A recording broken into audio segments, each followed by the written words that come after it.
Hey y'all, I'm Jenna, and on this channel, I help Christians get unstuck and moving into life faith size, which is God's will for us. A lot of us are in a season where we are feeling lonely, isolated. Things have been shaken up and they just don't make sense anymore. Things just don't vibe the same way they used to. Maybe, people that you once were excited to hang out with, you just don't want to hang out with them anymore. Maybe you're not vibing with your family the way that you used to. And it's because you are changing. God is changing you and he's doing a work in your life, and old things are passing away. And what happens is, before God takes us to the next level, there is separation that's required at this level. The same people, things, and experiences can't go to the next level because God is using new things, people, and experiences. And the old things just don't fit anymore. So I want to encourage you from the story of Joseph in the Bible. We meet Joseph in Genesis 37. And we meet him as a 17-year-old kid, and he has dreams, and not so wisely, he tells his brothers about the dreams that he had, because even then God was putting dreams and visions into him. And when he shared with his brothers that he'd had a dream that his brothers and his family were going to be bowing down to him because he was going to be in a leadership position, that came true.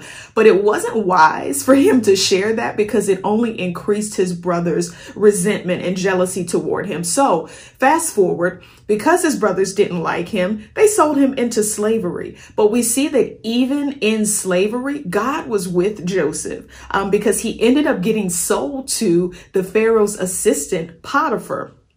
And so Joseph did an amazing job in Potiphar's house. He was a man of integrity. He handled things so well that Potiphar was like, hey, I'm going to put you in charge of my entire household. But whatever we're doing right, here comes the devil. So Potiphar's wife, with her fast self, tries to get Joseph to sleep with her.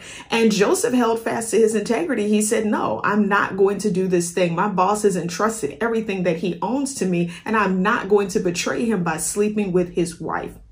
Fast forward some more.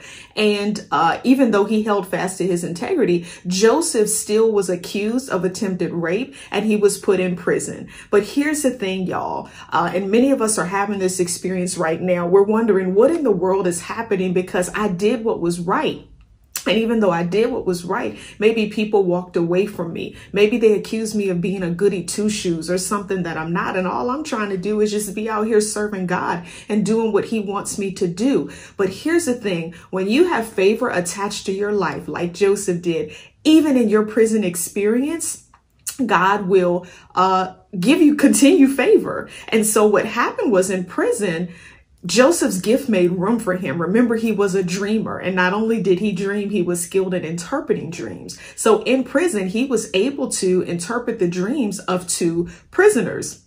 And so when they got out of prison, they didn't remember him. They didn't say, hey, let's go back for Joseph. So he was in prison like an additional 2 years.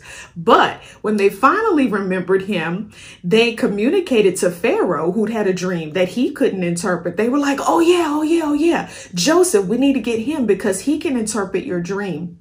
So once again, Joseph finds favor with Pharaoh, and Pharaoh's like, you know what? You did such a great job of interpreting my dream, and you're such a discerning and wise person. I'm going to make you governor of Egypt. So this is what people mean when they mean from the pit to the palace. And ultimately, as governor of Egypt, Joseph was able to save the land from famine because he had such wisdom. He had such skills that in the plentiful season in Egypt, he stored up food to prepare for the famine. And ultimately, he was able to feed his family because they came to Egypt where he was looking for grain and food. So the point that I want to make to you is, when you are living for God and you are on assignment and you're moving into your purpose, it will not be a straight shot.